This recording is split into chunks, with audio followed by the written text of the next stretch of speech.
भी झुग्गी तोड़ी नहीं जा रही है, कोई भी झुग्गी टूटी नहीं है और टूटने वाली नहीं है। रेखा गुप्ता जी का झूठ मात्र 48 घंटे में सामने आ गया और कल कालका जी के भूमिहीन कैंप में बुलडोजर चलने की कार्रवाई का प्लान डीडीए ने और दिल्ली पुलिस ने बना लिया है। आज पूरी तरह से पुलिस, सीआरपीएफ, पूरी फोर्स ने भूमिहीन कैंप को घेर लिया और जबरदस्ती लोगों को अपने घरों से बाहर निकाल रहे थे। ये कौन लोग हैं? ये भूमिहीन कैंप में रहने वाले लोग हैं जो 20 साल, 30 साल, 40 साल, 50 साल से वहां पे रह रहे हैं, कालका जी के इलाके में काम करते हैं, वहीं पर उनके बच्चे स्कूल में पढ़ते हैं। अगर उनके घर तोड़ दिए जाएंगे तो कहां जाएंगे ये लोग? विडंबना ये है कि इसी झुग्गी से 500 मीटर की दूरी पर डीडीए के फ्लैट भी हैं। 3024 फ्लैट डीडीए ने बनाए, लेकिन अभी तक मात्र 1862 फ्लैट अलॉट किए गए। बाकी जो बचे हुए मकान हैं वो इन झुग्गी वालों को क्यों नहीं दे रहे? जो भारतीय जनता पार्टी ने वादा किया था कि जहां झुग्गी है वहीं मकान देंगे, आधे से ज्यादा भूमिहीन कैंप के निवासियों को मकान नहीं मिले और अब उनकी झुग्गियां तोड़ी जा रही हैं बिना कोई भी मकान अलॉट किए। कल यहां पे बुलडोजर चलाने का डीडीए का और दिल्ली पुलिस का इरादा है। रेखा गुप्ता जी कहती हैं कि जी कोर्ट का ऑर्डर है, कोर्ट का ऑर्डर है, हम कोर्ट के ऑर्डर का पालन कर रहे हैं सिर्फ। लेकिन मैं ये भी बता दूं, ये कोर्ट का ऑर्डर आया कैसे? जब ये भूमिहीन कैंप के निवासी कोर्ट गए मकान मांगने के लिए, तो भारतीय जनता पार्टी की डीडीए और भारतीय जनता पार्टी की दिल्ली सरकार ने कोर्ट में मकान देने से मना कर दिया, मकान अलॉटमेंट का पुरजोर विरोध किया और कोर्ट में कहा कि इन झुग्गियों को तोड़ दिया जाए। तो रेखा गुप्ता जी, कोर्ट का ऑर्डर भी भारतीय जनता पार्टी की डीडीए, भारतीय जनता पार्टी की दिल्ली सरकार और भारतीय जनता पार्टी की डूसिब लेके आई है। बीजेपी ने इन गरीब झुग्गी वालों के खिलाफ बड़े बड़े वकील दिल्ली हाईकोर्ट में खड़े कर दिए कि हम तुम्हें मकान नहीं देंगे, हम तुम्हारी झुग्गी तोड़ेंगे। तो पहले भाजपा वाले कोर्ट से ऑर्डर लेके आते हैं, फिर उस कोर्ट के ऑर्डर के पीछे छुप के कहते हैं जी कोर्ट का ऑर्डर है। आज दिल्ली वालों ने भारतीय जनता पार्टी का असली चेहरा देख लिया है। वो एक एक करके दिल्ली में से सारी झुग्गियां साफ कर रहे हैं। आज जब भूमिहीन कैंप के लोगों को वहां से जबरदस्ती निकाला जा रहा था, जिन लोगों ने विरोध किया उनको बर्बरता से डंडों से मारा गया। कई भूमिहीन कैंप के निवासियों को डिटेन करके फतेहपुर बेरी पुलिस स्टेशन लेके गए। जब मैं वहां पे पहुंची तो मुझे भी वहां पे पुलिस ने मेरे साथ धक्का मुक्की की, मुझे डिटेन करके झड़ौदा कला कालका जी से तकरीबन 40-45 किलोमीटर दूरी पे लेके गए। वहां पर आज DCP south east Hemant Tiwari और गोविंदपुरी एसएचओ धर्मवीर सिंह ने महिलाओं के साथ हाथापाई करी है, महिलाओं पर डंडे चलाए हैं और हम उनके खिलाफ भी कंप्लेंट करेंगे। मैं भारतीय जनता पार्टी को यह बताना चाहती हूं, हम तुम्हारे डंडों से डरने वाले नहीं हैं, हम तुम्हारी पुलिस से डरने वाले नहीं हैं, हम गिरफ्तारी से डरने वाले नहीं हैं, हम दिल्ली के गरीबों के लिए लड़ते आए हैं और दिल्ली के गरीबों के हक के लिए लड़ते रहेंगे, चाहे आप आम आदमी पार्टी के सारे नेताओं को जेल में डाल दो। अब मैं चाहूंगी कि शंकर जी जो भूमिहीन कैंप के निवासी हैं वो अपनी बात रखें। हमारा मैटर दिल्ली हाई कोर्ट में गया था। सरकार ने ये बात छुपाई कि 1862 को तो दिया गया, इस बात के लिए वो अपनी पीठ थपथपा रही है, मगर 1029 को रिजेक्ट करा, 100 से ज़्यादा लोगों को सर्वे में इंक्लूड नहीं करा। जो इस सारे मामले को लेकर दिल्ली हाई कोर्ट गए थे, हाई कोर्ट ने स्टे भी दिया, मगर इस समय केंद्र और राज्य सरकार जो है उनके वकीलों ने पूर जोड़ से हमारा विरोध करा और हम कोर्ट में टाइम मांगते रह गए। एलपीए के लिए कोर्ट ने हमें टाइम भी नहीं दिया।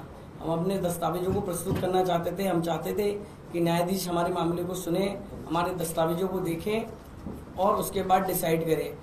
और जबरन ही आज जब मैम हमारे पास आ रही थी तो तभी हमारे को मिलने से रोका गया और कई सारे लोगों को वहां से हटाया गया और भगाया गया कि लोग मिल ना पाए और जुग्गियों को खाली दिखा दिया जाए कि कोई रहता नहीं है। पुलिस ने जेंट्स पुलिसों ने जिस तरीके से महिलाओं के साथ करा बहुत ही गलत था, मेरे सामने ही था। हम लोग बड़े रिक्वेस्ट भी कर रहे थे, वो लोग नहीं मान रहे थे और इसी तरीके से वो हमेशा करते आए हैं, वो सुनते नहीं हैं। और सरकार के वकील, अगर सरकार को देना होता तो सरकार कोर्ट में हमारा विरोध नहीं करती। ऐसे अभी हाल ही में ही एक जजमेंट आई थी जिसको गरीबों के फेवर में थी, उस जजमेंट को स्टे करा दिया गया डीडीए के वकीलों द्वारा, सरकार के वकीलों द्वारा उस पर रोक लगवा दी गई, जो अभी भी पेंडिंग है और कोर्ट में उस पे उसके कारण लोगों को घर नहीं मिल पा रहा है। अब भूमिहीन कैंप की निवासी सीता जी अपनी बात रखेंगी। मेरा नाम सीता है, मैं कुछ बोलना चाहती हूँ। आज जैसे अतिशी मैम हमसे मिलने आई तो उन्होंने, जैसे वो हमसे मिलने आई, पुलिस वालों ने खूब उन पे लाठीचार्ज करा। लेडीज पुलिस कुछ भी नहीं थी, जेंट्स पुलिस थी और एसएचओ था। उसने हमारी एक महिला थी उसको मारा भी, उसके पीठ में लगी, कमर में लगी उसकी चोट। आतिशी मैम जैसे हमसे मिलने आई, इनसे खूब हाथापाई हुई, इनके ऊपर हाथ रखा गया, ऐसे छीना झट्टी हुआ। हमने इनको भी छुड़ाया बिल्कुल उस तरीके से। हमारे बच्चे गिरे उसके बीच में, हमारा सामान सारा खराब हो गया और ये हम पे अत्याचार हो रहा है। ये अत्याचार क्यों हो रहा है हम पे? अगर हमें बोला गया है कि हमें 3024 घर हमें मिल चुका है तो हमें 1200 चाबियां कहाँ हैं?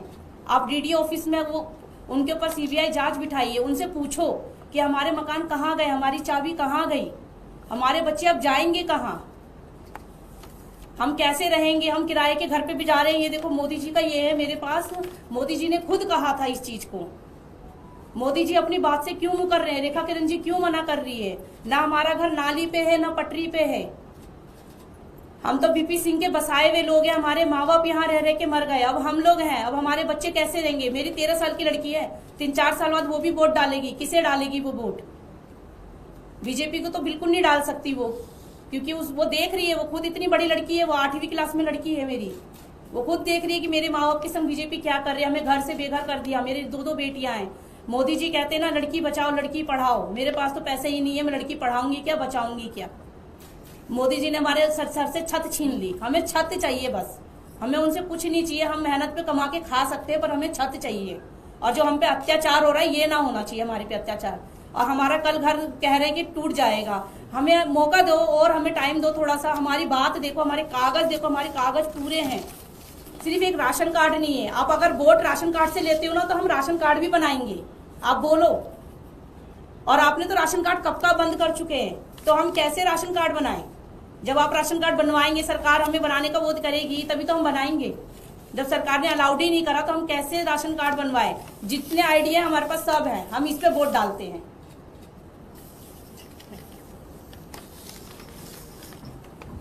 अब हमारे एमएलए कुलदीप कुमार जी अपनी बात रखेंगे।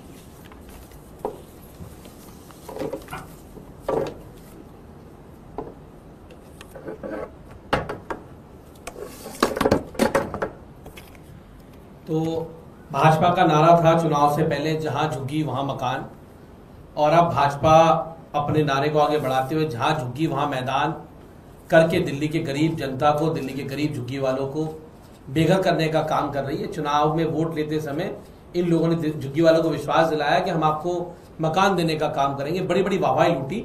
लेकिन आज आप देख रहे हैं कि हम लगातार जिस बात को कह रहे हैं वो बात लगातार सच साबित हो रही है कि दिल्ली में अलग अलग इलाकों में प्रतिदिन झुग्गियां तोड़ने का काम कर रहे हैं। उधर मुख्यमंत्री कहते हैं हम झुग्गियां नहीं तोड़ रहे, और दूसरी तरफ पुलिस का झुग्गी तोड़ने का काम करते हैं। और आज जो आपने देखा कि कैसे भूमिहीन कैंप के अंदर पूरी पुलिस बल लगाकर किस तरह झुग्गियों को तोड़ने का काम कराया जा रहा था, और वहां हमारी नेता प्रतिपक्ष आतिशी जी जब पहुंची तो मुझे आज बड़ा दुख हो रहा है इस बात को लेकर के दिल्ली के अंदर जो दिल्ली पुलिस है, वो दिल्ली पुलिस का काम है कि वो दिल्ली की जनता की सुरक्षा करे, दिल्ली में दिल्ली के लोगों की सुरक्षा करे, ना कि केवल भारतीय जनता पार्टी की चापलूसी करने का काम करे। लेकिन आज मैं आपको एक तस्वीर दिखा रहा हूं, ये तस्वीर आप देखिए, ये तस्वीर कहीं ना कहीं आपको ये शर्मसार करने वाली तस्वीर है कि ये एक डीसीपी के द्वारा, एक डीसीपी जो उस इलाके के डीसीपी हैं, वो किस तरह से एक 2 बार की विधायक, लीडर ऑपोजिशन, मुख्यमंत्री रही एक महिला पर किस प्रकार से एक डीसीपी उनसे हाथापाई करते हैं, किस प्रकार से धक्का मुक्की करते हैं, किस तरह से ये हेमंत तिवारी नाम के डीसीपी जो वहां पर, क्या इनको इसलिए लगाया गया कि आप एक महिला के साथ, आप जो लीडर ऑपोजिशन के साथ जो जनता का दर्द सुनने के लिए आई हुई है, जो जनता से बात करने के लिए आई हुई है, क्या इलाके के विधायक को, एक नेता प्रतिपक्ष को यह अधिकार नहीं है वो अपने लोगों से मिल सके? इस लोकतंत्र के अंदर आप लोगों के घर उजाड़ोगे, आप लोगों के मकान उजाड़ोगे, और दूसरी तरफ ऐसे डीसीपी, ऐसे अफसर, मुझे लगता है कहीं ना कहीं ये अफसरशाही को भी शर्मसार करने का काम कर रहे हैं। किस प्रकार से महिला के ऊपर हाथ उठाने का काम कर रहे हैं, ऐसे अफसर के ऊपर तुरंत उसमें कार्रवाई होनी चाहिए। और देश ये देख रहा है कि आज भारतीय जनता पार्टी कितना डरी हुई है, कितना घबराई हुई है, वो कैसे गरीबों के मकान छीनना चाहती है, उनको हड़पना चाहती है, और उसको क्या बनाया जा रहा है, दिल्ली पुलिस को आगे करके, उन अफसरों को आगे करके आगे बढ़ाने का काम किया जा रहा है। तो ऐसे अफसरों पे मैं दोबारा ये तस्वीर दिखा रहा हूं, ऐसे अफसरों पे जो एक महिला नेता के ऊपर, नेता प्रतिपक्ष के ऊपर जिस प्रकार से हाथापाई करने का काम करते हैं, उनके साथ जिस प्रकार से दुर्व्यवहार करने का काम करते हैं, ऐसे अफसरों के ऊपर तुरंत प्रभाव में कार्रवाई करने का काम किया जाए। और जो मकान तोड़ने की, झुग्गी तोड़ने की कार्रवाई की जा रही है, भारतीय जनता पार्टी तुरंत प्रभाव में उस पर विराम लगाए। आम आदमी पार्टी हर जगह इसको संघर्ष करने का काम करेगी, दिल्ली के झुग्गी वालों के साथ खड़ा होने का काम करेगी।